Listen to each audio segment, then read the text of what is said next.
भेतारं कर्मभुभृतां ज्ञातारं विश्वतत्त्वानां वन्दे तद्गुणे लब्धे वन्दे तद्गुणे लब्धे वन्दे तद्गुणे लब्धे। जुड़ पंचपरमेश्वर भगवान की, देवादिनाथ भगवान की, अंतिम शासनपति महावीर स्वामी भगवान की, परम पूज्य गुरुदेव श्री आदि सागर महावीर देव विमल सागर सन्मति सागर जी महाराज की, परम पूज्य गुरुदेव श्री सुंदर सागर जी महाराज की, द्वादश शाम जिनवाणी माता की।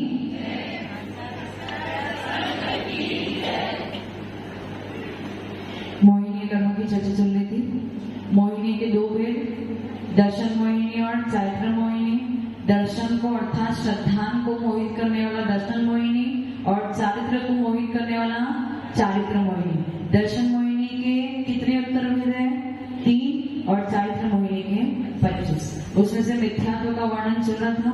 मिथ्यात्व का परिभाषा अगर बोले तो क्या होगा? जो यथार्थ स्वरूप का ज्ञान ना होने दे अथवा यथार्थ स्वरूप का बोध ना होने दे उसे मिथ्यात्व कहते हैं। जो यथार्थ स्वरूप का बोध ना होने दे उसे मिथ्यात्व कहते हैं। जिस वस्तु का जो स्वरूप है वैसा का वैसा आपको श्रद्धा जो ना होने दे वो कौन है? मिथ्या। समझ में आ गया? जो वस्तु जैसी है वैसा आपको बोध वो नहीं होने दे रहा, ये कौन है? मिथ्या। समझ में आ गया ना? इतना क्लियर है? कल मैंने आपको बताया था मिथ्यात्व के 2 भेद, ग्रहित और अग्रहित। ग्रहित में क्या बताया था? जो बाह्य उपदेश से ग्रहण किया जाता है वो है ग्रहित मिथ्यात्व, और जो बिना किसी उपदेश के संस्कार मात्र से जो मिथ्यात्व है वो है अग्रहित मिथ्यात्व। समझ में आ गया? जो बाह्य उपदेश के बिना, बाह्य उपदेश के बिना संस्कार से ही जो मिथ्यात्व है वो अग्रहित मिथ्यात्व है। बिना किसी उपदेश के ही जन्म से ही आपके वैसे परिणाम बन रहे। समझ में आ गया? संस्कार से जो मिथ्यात्व है वो अग्रहित मिथ्यात्व। समझ में आ गया? हाँ, बाह्य उपदेश के बिना केवल संस्कार मात्र से जो मिथ्यात्व है उसे अग्रहित मिथ्यात्व कहते हैं।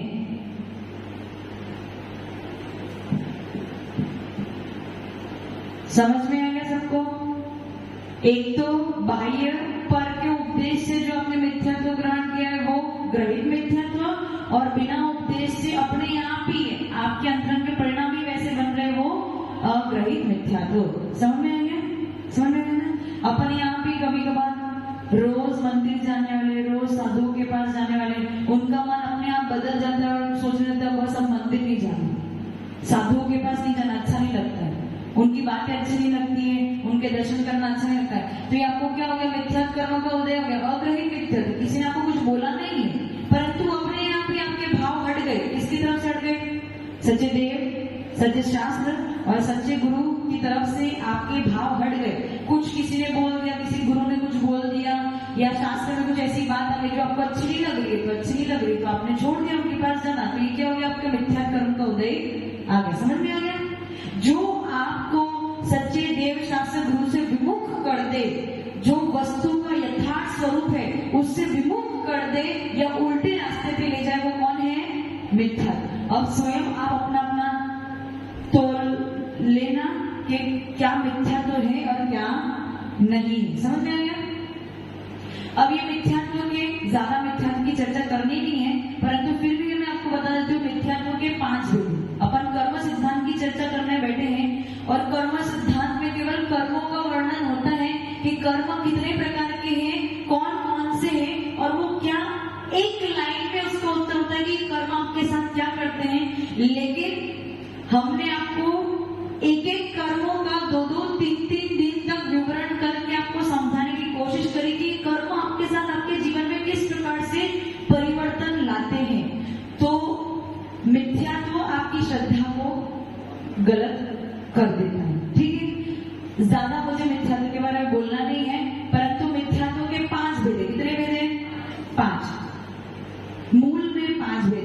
एकांत मिथ्यात्व, एकांत विपरीत, संशय, एकांत विपरीत, संशय, विनय और अज्ञान। एकांत विपरीत, संशय, विनय और अज्ञान, इस प्रकार से मिथ्यात्व के 5 भेद। इसमें क्या होता है, बहुत ही शॉर्ट डिस्क्रिप्शन। एकांत मिथ्यात्व में क्या होता है, राजू जी आप पापा हो, आप पापा ही हो, पापा ही हो, पापा भी हो, पापा भी हो, पति भी हो, भाई भी हो, बेटे भी हो, तो भी आप एक ही व्यक्ति हो, लेकिन आपके स्वरूप, आपके धर्म बहुत है। समझे, धर्म मतलब आपकी जो रिस्पॉन्सिबिलिटी है, ड्यूटी की अपेक्षा देखने जाए तो आपके धर्म बहुत है। तो अगर कोई ऐसा हट लेके बैठ जाए कि राजू जी पापा ही है, तो गलत हो जाएगा ना। तो ये क्या हो गया, एकांत मिथ्यात्व। वस्तु के बहुत सारे धर्म हैं, लेकिन एक ही धर्म को मानना ये एकांत मिथ्यात्व हो गया। समझ में है, एकांत मिथ्यात्व यानी आपके बहुत सारे धर्म हैं, आपके भेद बहुत सारे, लेकिन आप उन सब में से केवल एक को ही प्रधान करके उसी को मानोगे, बाकी सबको छोड़ दोगे। तो ये क्या हो जाएगा, एकांत। एग्जाम्पल समझ में आ गया ना, साधना जी एग्जाम्पल समझ में आया? नहीं आया, नहीं आया आप लोग को? आप मम्मी हो, सिर्फ मम्मी हो, मम्मी, किसी की अपेक्षा मम्मी हो, किसी की अपेक्षा पत्नी हो, किसी की अपेक्षा बहन हो, किसी की अपेक्षा बेटी हो, सबकी अपेक्षाएं अलग है। इस अपेक्षा से आपके अलग अलग स्वरूप बन रहे हैं, लेकिन इसमें से केवल एक को ही मानना, ये क्या हो जाएगा, एकांत मिथ्यात्व। अब मैं बोलूं, यदि मैं ऐसा बोलूं कि केवल पुरुष वेदी को ही मोक्ष हो सकता है, बताओ एकांत हुआ कि नहीं हुआ? केवल पुरुष वेदी को ही मोक्ष हो सकता है, एकांत है कि नहीं है? तो मिथ्यात्व हुआ ना, मिथ्यात्व हुआ क्या? ये तो सत्य ही है, ये सम्यक एकांत है कि पुरुष वेदी को ही मोक्ष मिलेगा और किसी को मोक्ष मिलने वाला, इसमें कोई डाउट है क्या? किसी को मोक्ष किसको मिलता है? स्त्रियों को मिलेगा क्या? स्त्री साधु बन सकती है क्या? स्त्री अरिंद बन सकती है क्या? स्त्री मोक्ष जा सकती है, इसमें कोई डाउट नहीं है। इसलिए ये एकांत मिथ्यात्व, जहां पे अनेक अनेक धर्म पाए जाते हैं, वहां पे ही एकांत मिथ्यात्व लागू होता है। समझ में आ रहा है कि नहीं आ रहा? नहीं आ रहा? ज्यादा समझाना नहीं, ये लोग बहुत समझदार है, अगर ज्यादा समझाएंगे तो तकलीफ हो जाएगी सागवाड़ वालों को, इसलिए ज्यादा नहीं समझाना है। ऐसा डिसाइड किया है, ऐसा निर्णय किया है, ज्यादा समझाना नहीं, एकदम शॉर्ट एंड स्वीट में जितना समझ में उतना ठीक, बाकी ज्यादा समझाने से क्या मतलब है? एकांत मिथ्यात्व समझ जाएंगे, बहुत एक वस्तु के बहुत सारे धर्मों में से एक धर्म को पकड़ के बैठ जाओ, ये हो गया एकांत मिथ्यात्व। क्लियर?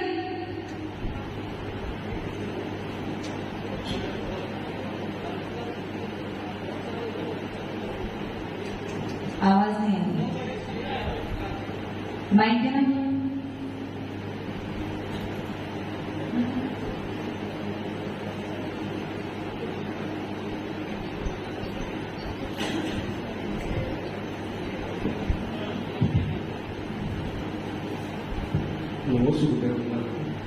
अनेक प्रकार के रोल होते हैं, तो धर्म तो इसके हिसाब से तो फिर कैसे? यहाँ पे धर्म शब्द से आप वो धर्म मत जोड़ो, वो धर्म नहीं। रोल का मतलब ये हो गया, आपका पिता का धर्म भी है, पिता का भी है, आपका भाई का धर्म भी है, बेटे का धर्म भी है, लेकिन बेटे का धर्म आपके पापा की तरफ है, पिता का धर्म अपने बच्चों की तरफ है, पति का धर्म अपनी पत्नी की तरफ, यानी कि आपकी ड्यूटी है, रिस्पॉन्सिबिलिटी। आपका एक रोल नहीं है, आपके अनेक रोल है।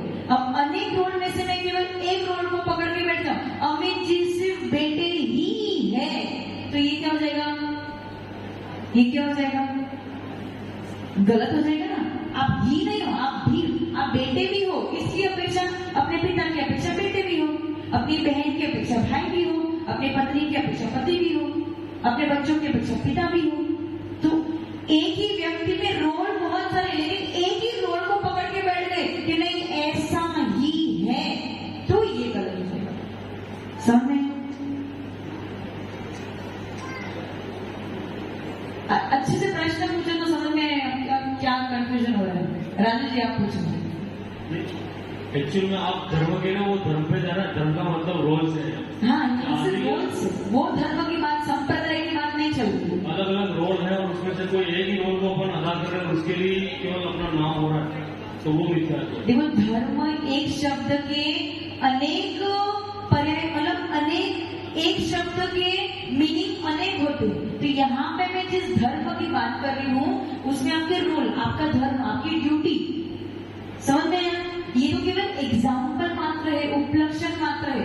इसका एक्चुअल एग्जाम्पल देने जाऊंगी तो गड़बड़ हो जाएगी। इसका एक्चुअल एग्जाम्पल नहीं दे रही, सिर्फ आपके हिसाब से एग्जाम्पल दे रही तो आपको समझ में आ जाए। समझ में आया? अब मैं क्या कहना चाह रही हूँ? एक्चुअल एग्जाम्पल क्या है वो तो हमें पता लगना चाहिए। एक्चुअल एग्जाम्पल जो बहुत ज्यादा, बाकी तो हमें तो आपने रोल के बारे में बताया, जैसे पिता का है, बेटे का है, वो तो रोल समझ में आया, वो तो है। एक्चुअल क्या है, इसके कारण क्या है? ऐसे विशेष रुचि रखने वालों के लिए अलग से कुछ रखेंगे जिसमें आपको एक्चुअली अच्छे से बताया जाएगा। तो समय निकल जाएगा। समय नहीं निकलेगा, आपको देंगे समय अलग से। अलग से कैसे समय? हमारे पास समय नहीं है, आपके पास समय, आपके पास समय नहीं है। समय रहता है नहीं। फिर अभी क्लास में आए तो समझ आए, घर जाके तो वापस भूल जाएंगे क्या होगा।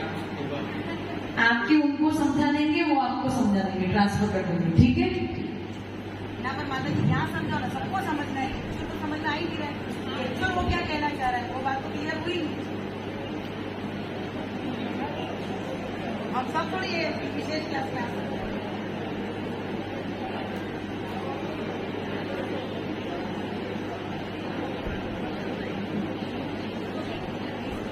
एकांत मिथ्यात्व, वस्तु के अनेक धर्मों को छोड़ के केवल एक ही धर्म को मानना। यहाँ पे धर्म का अर्थ संप्रदाय, स्वभाव, वस्तु का स्वभाव, वस्तु का जो स्वभाव है। एक वस्तु के अनेक गुण होते हैं, अनेक स्वभाव होते हैं। उन स्वभावों में से केवल एक स्वभाव को या एक गुण को ही मानना, बाकी सबको नकार देना, ये क्या हो जाएगा? एकांत मिथ्यात्व। समझ में आ रहा है?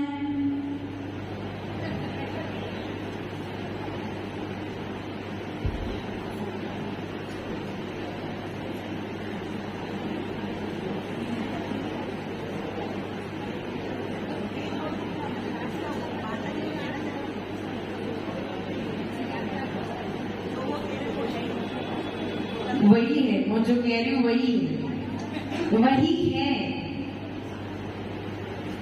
मैं जो कह रही हूँ वही है, बस इतना समझ जाओ। हमें किसी की भी वस्तु की हट नहीं करनी है। जैन धर्म किसी का अपमान करने के लिए नहीं है। जैन धर्म किसी भी व्यक्ति का, किसी के व्यक्ति के भावों का अपमान नहीं करता है।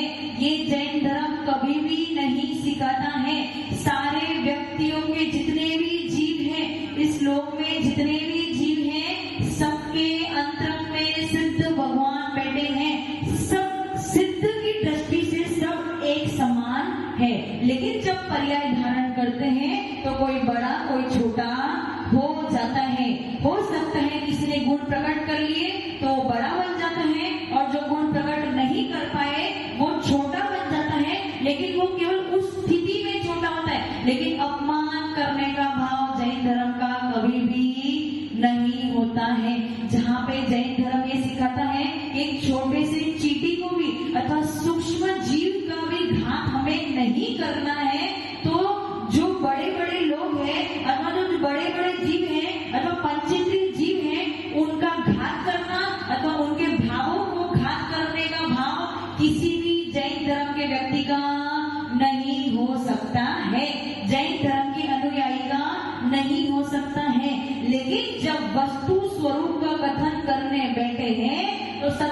प्रतिपादन तो करना ही पड़ेगा। यदि हम सत्य का प्रतिपादन नहीं करेंगे तो आप जिस सागर में डूबे हुए हो आगे भी उसी सागर में डूबे के डूबे रह जाओगे। मैंने कल भी बताया था सत्य कड़वा है, पीने के लिए सामर्थ्य चाहिए, परंतु जब तक उस सत्य को नहीं जानोगे तब तक आपके जीवन में परिवर्तन नहीं आएगा। समझ में आ गया? तो कोई भी जैन धर्म अथवा जैन धर्म के अनुयायी का ऐसा कोई भी भाव नहीं रहेगा कि किसी व्यक्ति के भावों को ठेस पहुंचाए, परंतु वस्तु स्वरूप का सत्य कथन करेंगे तो करेंगे। समझ में आ गया? एकांत मिथ्यात्व पे आएंगे, दूसरा ले लो विपरीत मिथ्यात्व। दूसरा क्या था? विपरीत मिथ्यात्व। विपरीत मिथ्यात्व में जो वस्तु जैसी है उसको उल्टा मानना, जो वस्तु जैसी है उसको उल्टा मानना, इसको विपरीत मिथ्यात्व कहते हैं। क्या कहते हैं? विपरीत मिथ्यात्व कहते हैं। जैसे कि देव, कौन? देवी देवता मांसाहार का भक्षण करते हैं, ये क्या हो जाएगा? मांस का भक्षण करते हैं क्या देवी देवता? करते हैं। देवी देवता के कंठ से क्या झड़ता है? अमृत झड़ता है। क्या झड़ता है? और यदि हम ऐसा कह दें कि देवी देवता मांसाहार का भक्षण करते हैं और इस बात को लेके यदि आप अन्य अलग प्रकार की मान्यता को तैयार कर देते हो जहां पे उनके नाम पे देवी देवताओं के नाम पे क्या करते हैं? क्या करते हैं? बलि। ये आपका क्या हो गया? आपकी मान्यता क्या हो गई? उल्टी। भगवान कौन है? 3 विशेषण किनके हैं? अरिहंत के 3 विशेषण कौन से हैं? वीतरागी, सर्वज्ञ, हितोपदेशी। इसमें किसी को कोई डाउट है क्या? इससे उल्टा मानना क्या हो जाएगा? क्या हो जाएगा? हमारे भगवान कौन है? इसमें तो कोई डाउट नहीं ना, किसी को कोई तकलीफ इसमें? सर्वज्ञ, हितोपदेशी और वीतरागी में किसी को कोई तकलीफ है क्या?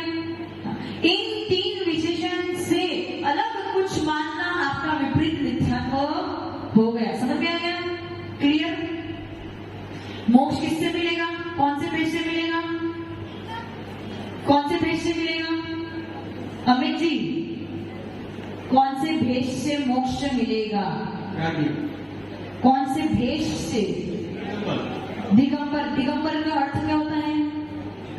निर्ग्रंथ। इससे किसी को कोई डाउट, कोई तकलीफ? इससे उल्टा मानना क्या हो गया?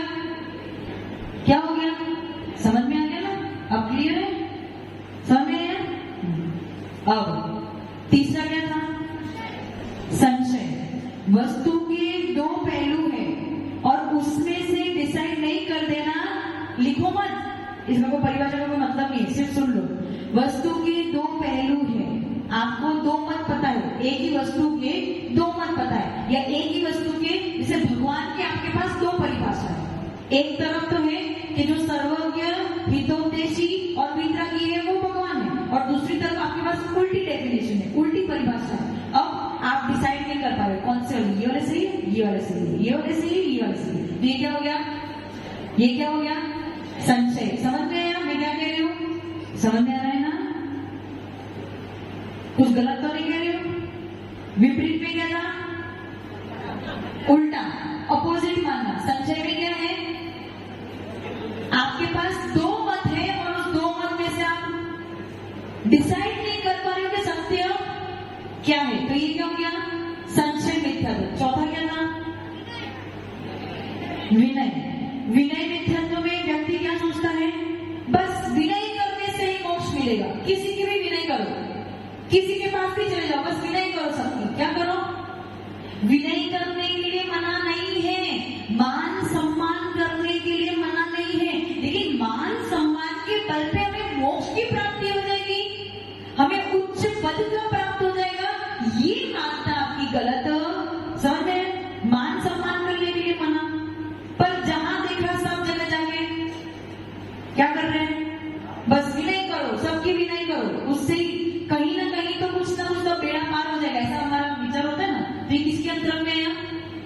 विनय मिथ्या दृष्टि। समझ में आ गया किसमें है?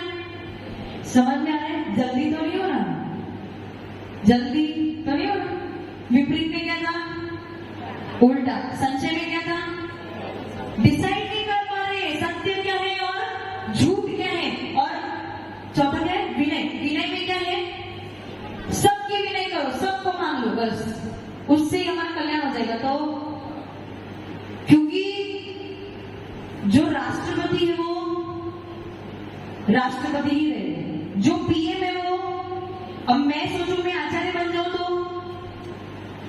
मेरा जो सम्मान है मेरा स्थान पर, आचार्य परमेश्वर का जो सम्मान है वो उनके स्थान पर, साधुओं का जो सम्मान है वो उनके योग्य है, अरिहंतों का उनके योग्य है, और सिद्धों का। अब हम सोचेंगे हमें सिद्धों की जैसे पूजा करो तो हो सकता है क्या? हो सकता है। मैं क्या कहना चाह रही समझ में आ रहा है? पवन जी, सबका अपना अपना, आप कौन हो? अध्यक्ष। आप क्या हो? अध्यक्ष। आपका पद अलग है, आपका सम्मान अलग है, आचार्य परमेश्वर का सम्मान अलग है, साधुओं का।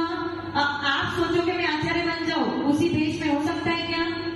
तो ये हमें दिमाग लगाना है कि किसका पद क्या है और उनको उसी के अनुसार हमें क्या करना चाहिए। समझ में है? डॉक्टर साहब आप क्या हो? डॉक्टर हो। वार्ड बॉय तो, अब वार्ड बॉय चाहे कि मैं डॉक्टर बन जाऊं, हो सकता है क्या? आपको जितनी सैलरी मिल रही है उतनी सैलरी उस वार्ड बॉय को दी जाएगी क्या? नहीं दी जाएगी ना। क्यों नहीं दी जाएगी? क्योंकि अपना अपना एक लेवल है, एक स्टैंडर्ड है। उसी प्रकार से देव शास्त्र गुरु का अपना अपना एक लेवल है, एक पोजीशन है, एक पद है। उनको उनके हिसाब से ही मान सम्मान पूजा की जाती है। नहीं तो गुणों का अर्थ क्या रहेगा? सुनो, द्रव्यातीत में से ये बात सही है कि हम सब सिद्ध हैं, अरिहंत हैं, आचार्य, सब हमारे अंतरंग में है, लेकिन प्रकट रूप से अभी हमारा लेवल अलग है। समझ में आएगा? तो विनय मिथ्यात्व में क्या आएगा? सबकी एक जैसी। समझ में आ गया? ये हो गया विनय मिथ्यात्व। उसके बाद क्या है? अज्ञान। ज्ञान ही नहीं है, आज तक पता ही नहीं था मिथ्यात्व, आज तक पता ही नहीं था देवशास्त्र गुरु, आज तक पता ही नहीं था कर्म, आज तक पता ही नहीं था क्या करने से कौन से कर्म आएंगे, क्या करने से। तो अज्ञानता बस क्या कर रहे हो? जो चला आ रहा है, जो मम्मी पापा ने सिखाया, जो देखते आ रहे हैं, जो सुनते आ रहे हैं, जिसको देखा है बस उसी को साधना आती। आज तक सुना तो पहली बार, तो जो पहले से देखते आ रहे हैं, जो परंपरा से आपके चलते आ रहा है, दिवाली के दिन क्या करना परंपरा से चलता है, लेकिन किसी को पता नहीं है कि दिवाली के दिन क्या करना, किसकी पूजा करना। समझे? तो ये परंपरा, ये क्या हो गया आपका? क्या हो गया? अज्ञान। क्योंकि ज्ञान ही, रिनेश जी पीछे छुप के बैठे हो, आज सुन रहे हो ना? 5 प्रकार के मिथ्यात्व तो समझ में आ गए? एकांत, विपरीत, संशय, विनय और अज्ञान। क्लियर है? एकांत में क्या होगा? बहुत सारे धर्मों को, धर्म यानी संप्रदाय, वस्तु का स्वभाव, वस्तु का स्वभाव क्या? वस्तु का। मैं बोल दूं, यदि मैं ऐसा बोल दूं कि मैं शुद्ध आत्मा ही हूं तो सही है? कौन बोलते हैं? पंकज जी कौन बोलते हैं? मैं शुद्ध आत्मा ही हूं। समझ में आया ना? कौन बोलते हैं? यदि ऐसा आप एकांत पकड़ के बैठ जाओ, मैं शुद्ध आत्मा ही हूं, तो ये क्या हो जाएगा आपका? मैं शुद्ध आत्मा भी हूं, मेरे अंतरंग में बैठा है, लेकिन अभी मेरी पर्याय अशुद्ध है। पुरुषार्थ करके मैं शुद्ध, मैं सिद्ध ही हूं। ऐसा मैंने बोल दिया तो गलत? मैं सिद्ध हूं क्या? मैं सिद्ध ही हूं, ऐसा बोल दो तो अभी सिद्ध। हाँ, सिद्ध की मेरे अंतरंग में सामर्थ्य है, पर अभी सिद्ध। समझ में आ रहा है? ये क्या हो गया आपका? एकांत पक्ष। आपने हट पकड़ ली कि ऐसा ही है, परंतु इसमें हट घट सच्ची है, कि इसमें कोई डाउट ही नहीं है कि पुरुषों को ही मोक्ष मिलता है। समझ में आ गया? 5 प्रकार के मिथ्यात्व। एकांत में बहुत सारे वस्तु के धर्म अथवा स्वभाव होने के बावजूद केवल एक स्वभाव को या एक धर्म की हट पकड़ के बैठना, ये हो गया आपका एकांत पक्ष, एकांत मिथ्यात्व। समझ में आया? दूसरा क्या था? विपरीत में क्या होता है? उल्टा, जो वस्तु का स्वरूप है उससे उल्टा मानना, विपरीत मानना, ये क्या हो जाएगा? विपरीत मिथ्यात्व। तीसरा क्या था? संशय। संशय मिथ्यात्व में क्या है? 2 परिभाषा है आपके पास अलग अलग मत से, और आपने क्या करते हैं? दोनों में डिसाइड, ये सही बोल रही है वो सही बोल रही है, तो ये क्या हो गया आपका? संशय मिथ्यात्व। चौथा क्या है? विनय। विनय में सबकी विनय करो, एक जैसी विनय करो तो हमारा कल्याण हो जाएगा। तो आपकी गलत, क्योंकि सबका अपना अलग अलग पद है और अपना अलग अलग मान सम्मान होता है। समझ में है? सुने? और उसके बाद 5वां में है अज्ञान। में ज्ञान प्राप्ति नहीं हुआ, किसी ने बताया नहीं, तो हमें पता नहीं, तो हम पहले जो चल रहे हैं वही करते रहे, तो बस ये क्या हो गया आपका? अब आप स्वयं डिसाइड कर लो। मैंने आपको बहुत शॉर्ट में और स्वीट में 5 मिथ्यात्वों के बारे में बताया है। अब आप स्वयं डिसाइड कर लो कि आप कौन सी कैटेगरी में आते हो। समझे? ये मिथ्यात्व देखो, मोहिनी कर्म पढ़ना बहुत जरूरी है, क्योंकि मोहिनी कर्म कौन है? कर्मों का राजा। जिस दिन आपने मोहिनी को बिठा दिया नीचे, उस दिन आपके सारे कर्म आपको परेशान करना बिल्कुल बंद कर देंगे। मतलब कर्म उदय में तो लेकिन आपको परेशान ही नहीं कर पाएंगे। समझे? इसलिए मोहिनी को नीचे बिठाना बहुत जरूरी है। और उसमें भी सबसे बड़ा पाप कौन है? कौन सा है? जोर से बोलो, सुनाई नहीं दे रहा। कौन सा है? मिथ्यात्व। इसलिए सबसे पहले जीवन में यदि हमें लड़ने की जरूरत है तो मोहिनी को छोड़ दो साइड में। सबसे पहले आपको अपने जीवन में यदि लड़ना है तो मिथ्यात्व से लड़ो। उसके पीछे कारण ये कि आप जिस, बस 2 मिनट, पंचम काल में बैठे हो और इस पंचम काल में इस गेट के बाहर निकलोगे ना, इस गेट के बाहर निकलोगे, हर नुक्कड़ और कोने में आपको मिथ्यात्व ही मिथ्यात्व मिलेगा। मिथ्यात्व का पोषण करने वाले लाखों प्राणी हैं और सम्यक दर्शन वाले बहुत कुछ कम है। और सम्यक दर्शन की बात कर लो तो शायद जिसका मिथ्यात्व का घोर उदय है उनको सम्यक दर्शन की बात भी अच्छी नहीं लगने वाली है। जैसे किसी को बुखार आ गया तो उसे दूध, तो आप भी सब मिथ्यात्व के रोगी हो, इसलिए आपको सम्यक दर्शन की मीठी बातें अच्छी नहीं लग रही है। समझ में आ गया? Okay, clear? सरस्वती माता के चरणों में वंदन करेंगे, नमस्कार करेंगे इस भावना के, हम इस भावना के साथ में वंदन करेंगे कि आप सब भी ज्ञानी बनो और आप भी मिथ्यात्व को छोड़ पाओ। ओम ह्रीं वाग्वादिनी द्वादशांगिनी हंसिगामिनी वीणावादिनी शुद्धात्मिका सारे बताए सरस्वतीभ्यो सरस्वतीभ्यो सरस्वतीभ्यो। जीवन द्वादशांगिनी वाणी माता की, आचार्य गुरुदेव सुंदर सागर जी महाराज की, आचार्य गुरुदेव विमल सागर जी महाराज की, आचार्य गुरुदेव सरस्वती सागर जी महाराज की, तीन तमिलों मणि रत्नों की, ध्वांत सागर मणि माता की।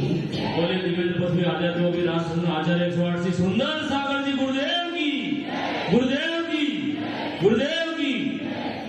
चर्चा चल रही है मिथ्यात्व की, और मिथ्यात्व के 2 भेद बताए हैं, घृत और आघृत। इन 2 भेदों की चर्चा तो हम कल कर लेंगे। उसके बाद बताएं मिथ्यात्व के 5 भेद। कितने भेद?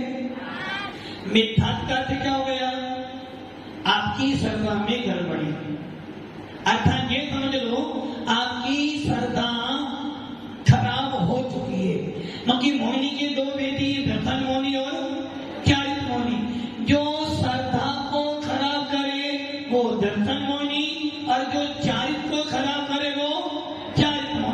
या ये कह दें जो सम्य दर्शन को प्राप्त ना करने दे वो दर्शन मोहिनी, और जो चारित्र को प्राप्त ना करने दे वो चारित्र मोहिनी।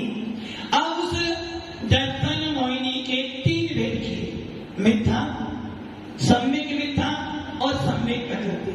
उसमें से मिथ्या के 5 भेद। सबसे बड़ा शत्रु है तो मिथ्या, उसके 5 भेद कौन कौन से थे? एकांत मिथ्या, विपरीत मिथ्या, संशय मिथ्या, अज्ञान मिथ्या और विनय मिथ्या।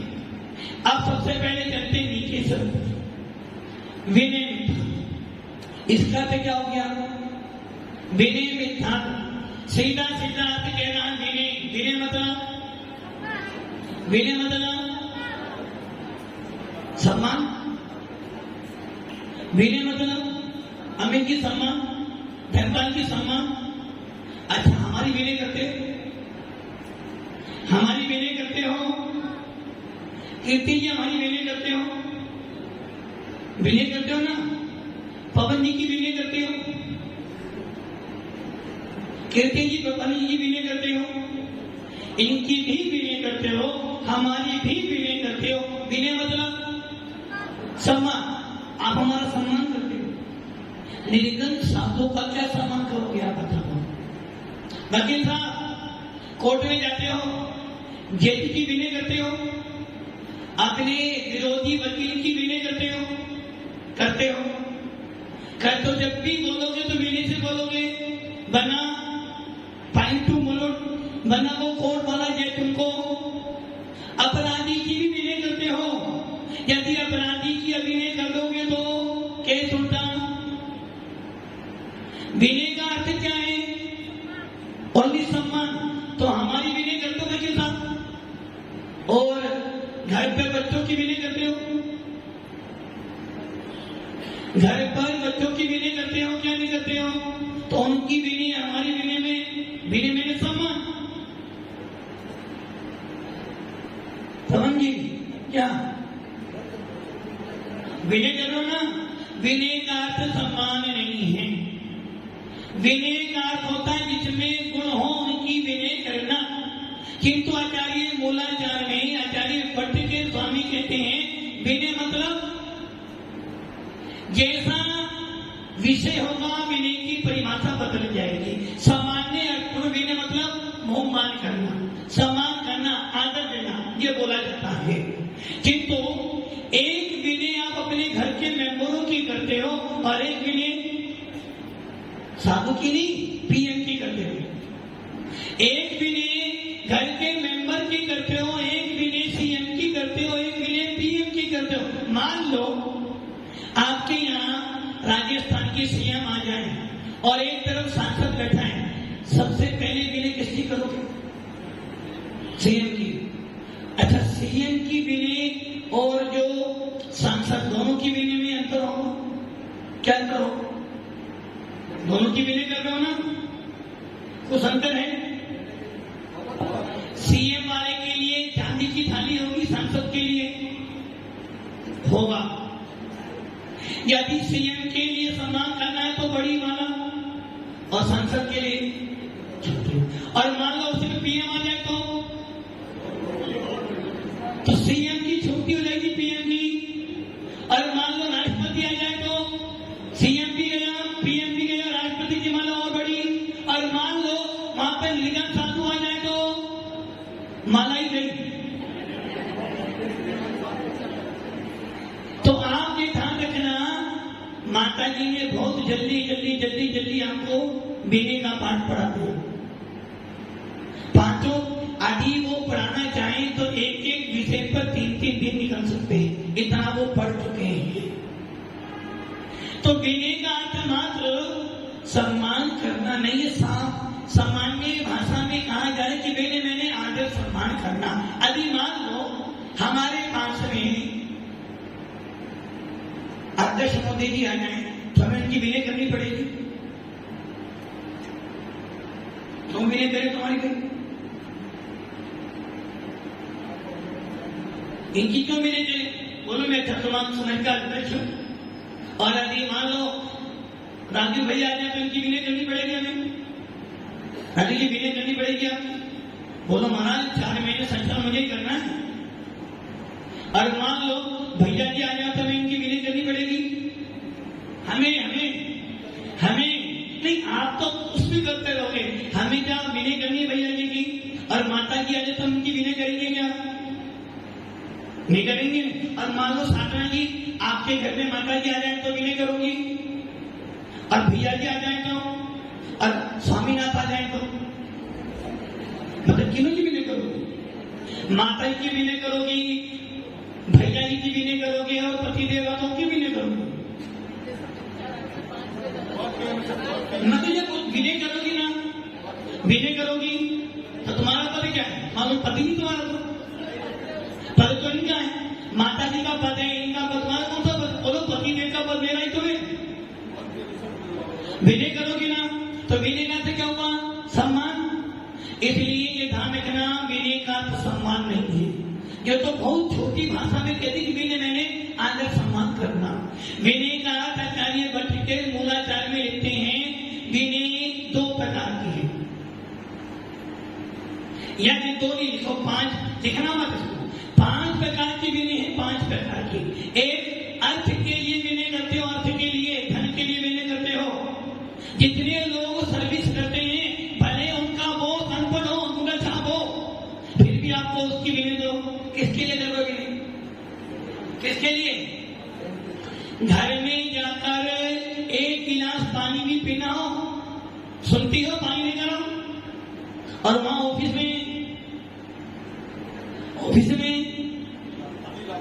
पानी लाके देना पड़ेगा, क्योंकि किसके लिए देते हो? अर्थ के लिए। पहली विनय की अर्थ के लिए। दूसरी विनय काम के लिए, काम मैंने विषय भोगों के लिए विनय करना। नंबर 3 लोग व्यवहार के लिए विनय करना। अब पवन जी आ गए हैं तो विनय तो करनी पड़ेगी। 3 विनय। चौथी विनय अर्थ विनय हो गई, काम विनय हो गई, लोग के व्यवहार विनय हो गई, और एक हो गई मोक्ष विनय। मोक्ष विनय और एक विनय। हाँ, पहली विनय अर्थ विनय महात्मा गांधी के लिए विनय करना। दूसरी विनय काम विनय। काम मतलब विशेष कसायों के लिए, 5 इंद्रिय के भोगों के लिए विनय करना। यदि लड़की नहीं मिल रही है, अम्मी जी क्यों हंस रही? लड़की नहीं मिल रही है तो कहीं से भी लाना, विनय करके लाओगे, पैसे देकर लाओगे, और बेटा सोच ले शादी सही करनी है तो विनय करेगी। तो काम विषय भोगों के लिए विनय करना। नंबर 3 लौकिक व्यवहार के लिए विनय करना। नंबर 4 डर कर विनय करना। अब महाराज जी आ गए हैं तो जाना तो, महाराज जी आ गए तो हाथ तो जोड़ना ही पड़ेगा। क्यों कह रहा कि हाथ तो जोड़ना ही पड़ेगा? मन तो भाई फिर भी हाथ तो डर के विनय करो, डर के। मम्मी, अब मम्मी जी की सुननी तो नहीं है, मम्मी जी की सुननी तो क्या करूं? मम्मी के बिना पता है कि मम्मी की विनय करनी पड़ेगी। डर से विनय करो। टीचर मारता है इसलिए विनय करनी पड़ेगी, क्योंकि भैया सही है ना, डर के विनय करनी। जब 4 और 5वीं है मोक्ष विनय। इन 5 विनय में से 4 विनय तो बेकार है आपकी। मूल विनय है मोक्ष विनय, और वो है 4 प्रकार की। विनय कितने प्रकार की? विनय करते हैं सम्मान, आदर, संस्कार करना। किसके लिए कर लो विनय? अर्थ के लिए, विषय भोगों के लिए। उसके बाद में तीसरी डर से विनय। नंबर 4 लौकिक व्यवहार के लिए, और 5वीं विनय की मोक्ष विनय। उस विनय के फिर 4 वेद: सम्यक दर्शन विनय, सम्यक ज्ञान विनय, सम्यक चारित्र विनय, और उपचार विनय। उपचार मैंने सबकी विनय करना। उपचार, अब मान लो यदि मेरे पास माता जी आएंगे, जब मैं उनकी विनय करूंगा ना, यदि मैं उनकी विनय कर तो बड़ा कौन हो जाएगा? छोटा विनय करे बड़ा। उषा जी, बहू आपकी विनय करती है या उसकी विनय करती है? बहू आपकी विनय करती है। अच्छा, दिनेश जी आपकी विनय करते हैं, आप दिनेश की विनय करते हैं? तो अच्छा देखो कितने चतुर हैं कौशल्या परिवार। बहू का नाम आया तो नहीं, बहू मेरी विनय करती है, और जब दिनेश जी का तो नहीं, दिनेश जी मेरी भी करते, वो क्यों नहीं करती? हाँ, इसी को कहते हैं डर, यही डर है। विनय का अर्थ मात्र ये नहीं कि छोटा ही विनय करे, बड़ा भी विनय करता है। और एक आचार्य के बाद यदि आरिका आएगी तो उसको भी विनय की जाएगी। महाराज जी क्या एक आचार्य किसी मुनि की विनय करेगा? क्या क्यों करेगा विनय मुनि की? बड़ा कौन है तो क्यों करे? क्या सिद्ध भगवान अनंतों की विनय करेंगे? क्या सिद्ध भगवान अनंतों की विनय करेंगे? नहीं करेंगे। क्यों करेंगे विनय? एक मुनि आचार्य को नमस्तु करे, उनकी विनय करे, लगता है तो क्या आचार्यों को नमस्तु करे? क्या उनकी विनय करेगा? क्या? इसलिए समझना विनय का अर्थ है आदर सम्मान। ये बहुत छोटा विनय का अर्थ है सामने वाले के गुणों में अनुराग करना, सामने वाले व्यक्ति को सम्मान देना। यदि एक आचार्य के पास मुनि राज आते हैं, आरिका आती है, छुल्लक आता है, छुल्लिका आती है, भैया जी आते हैं, दीदी आते हैं, उन सबको यथा योग उनकी विनय करनी पड़ेगी। और यहाँ तक कि यदि एक विद्वान भी आता तो उसकी विनय भी आचार्य को करनी पड़ेगी। यदि श्रावक भी आता है तो उसकी विनय करनी पड़ेगी। अब मान लो अमित जी हमारे पास आ जाए, अब बता कि सांबड़ा से हमारे पास आए हैं, अमित जी तुम्हारा भोजन पानी हो गया, कमरा मिल गया, व्यवस्था बन गई, बच्चे उनकी विनय, यहाँ बैठ जाओ, ये विनय है। आपने नमस्तु किया और हमने आपको आशीर्वाद, ये भी विनय हो गई। आरिका ने नमस्तु करा, उनको पिछला दी समाधि वस्तु जो उनकी विनय हो गई। मुनिराज आ जाए, उनको नमस्तु करा कि हम तुम्हारे भेष की अनुमोदना करते हैं, जो उनकी विनय हो गई। भैया जी उनको आशीर्वाद देते, जो उनकी विनय हो गई। तो ये विनय है। किंतु जो विनय काम भोगों के लिए, धन के लिए, विषय कथाओं के लिए, भैंसे या लोक रंजाई के लिए विनय करते, वो विनय आपकी गलत है। तो विनय मिथ्या, इसका भी क्या हो गया? विनय मिथ्या का वकील साहब क्या हो गया? वकील साहब जी बोलो। नहीं, माता पिता घर में उनके आदर सम्मान करते हो ना, तो वो मिथ्या नहीं है। अपने से बड़ों की विनय करना मिथ्या नहीं है, किंतु जिनकी श्रद्धा गलत है उनकी विनय करना भी नहीं मिथ्या है। हमारे घर में अब मान लो अमित जी के घर में दादी जी है ना, दादी जी है ना, वो दादी के पैर छूटे, गलत कर तो मिथ्या है। क्यों? विनय किसकी करना? महाराज की विनय करना। किसकी विनय करना? महाराज की विनय करना, तो मिथ्या है। अच्छा दिनेश जी कौन है? अंकल। अंकल अंकल किन्हें कहते हैं? पड़ोसी वाले को अंकल कहते हैं। हाँ चाचा, चाचा तुम तो अंकल बोल रहे हो, ये कहां से लाए अंकल? अंकल कहां से? ये अंग्रेज छोड़ गए तो नहीं अंकल। अच्छा, और वो जो पीछे बैठे वो कौन है? चेयर पे बैठे कौन? पापा। वो किसके अंकल है? कौमी के तो अंकल ही होंगे, अंकल ही बोल। अच्छा, छोटा तो अंकल बोलोगे, बड़े तो पापा बोलोगे। ये तो हमने सुना है पापा, छोटे पापा, बड़े पापा, चाचा का, कि तू अंकल कहां से ले आया? अंकल और आंटी। और आजकल तो बड़े अजीब बात है। अभी हमारे उमंग भैया जी ने, विक्की भैया जी ने, कोई महिला आई होगी, उसमें आंटी जी, भैया जी गाली मत देना, आंटी नहीं बोलना, आंटी नहीं बोलना। क्या बोलना? भाभी बोलो, दीदी, आंटी नहीं बोलना। तो ये जाने देना चाचा, पापा, इनको हम अंकल, ये अंग्रेजी शब्द है। क्या बोलते थे पहले? बड़े पापा, छोटे पापा या ताऊ जी, यही बोलते थे। अब मान लो आपने दादी के बैठे हो, मिथ्या थे नहीं है? क्यों नहीं है? दादी में क्या गुण है? दादी में गुण कौन सा है? गुण तो यहाँ सर एक देखना, जिन शासन के लोग विनय तो सबकी करते हैं, तो विनय मिथ्या कब बनेगा?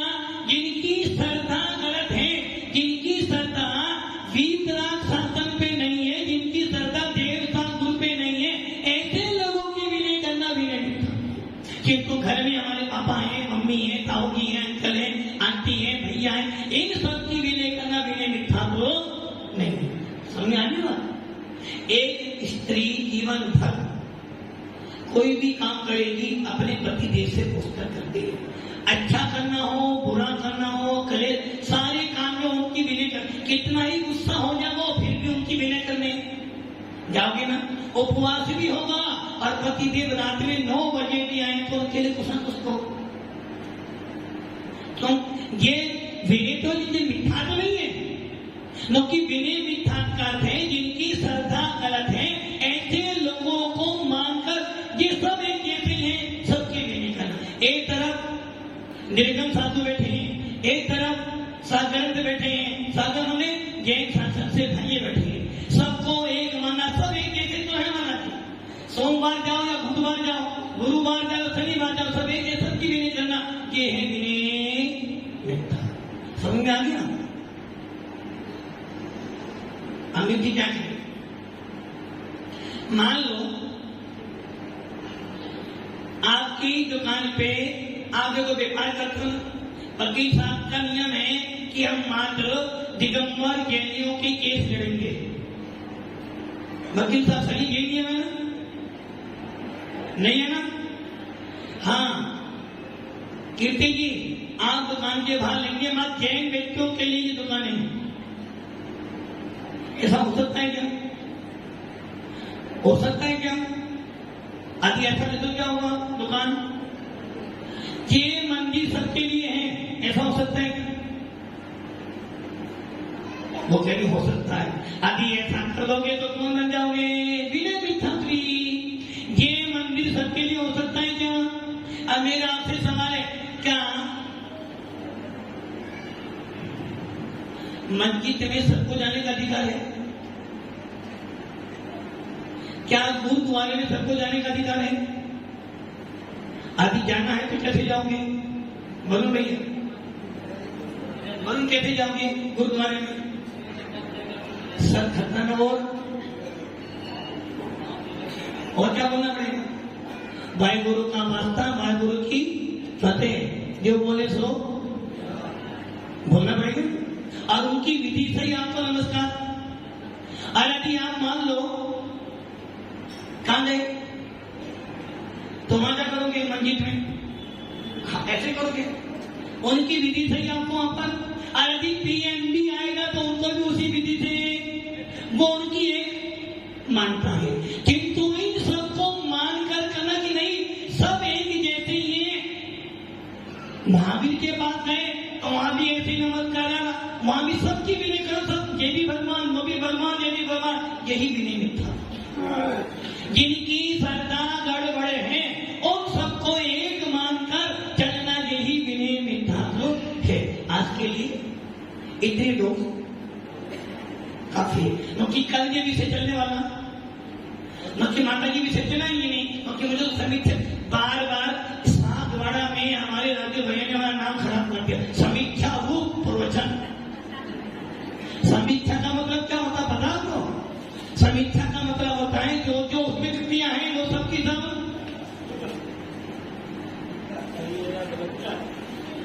एक जब कोई ग्रंथ लिखा जाता है, कोई पुस्तक लिखता है तो उसकी समीक्षा की जाती है, जिसमें कौन कौन सी अच्छाई है, कौन कौन सी बुराइयां।